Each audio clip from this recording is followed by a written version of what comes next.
Okay, nagulat. Vargas, pasok. Yes, Pokong, dito po tayo sa Tacloban City. Makikita natin na binabayunan ng bagyong amang yung Tacloban.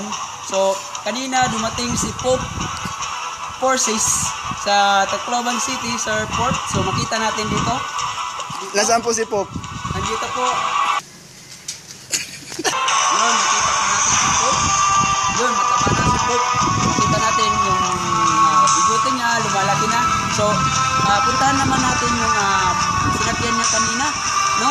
Dito tayo po, sinakyan niyang mobile na kasing laki ng mobile. So, makita natin ganito yung itsura ng mobile niya at saka open yan para makasilip siya sa mga tao at saka makakamay siya sa mga tao. So, makita natin ang kalagayan ng panahon ko ngayon. Makikita natin si Amang nag-distrosa na sa ating libong. So, kung makita natin, ito po ang mga security guard na inaasahan namin. Yun po. So, dito po tayo sa sasakyan na sasakyan din po. Yan. Kita po natin.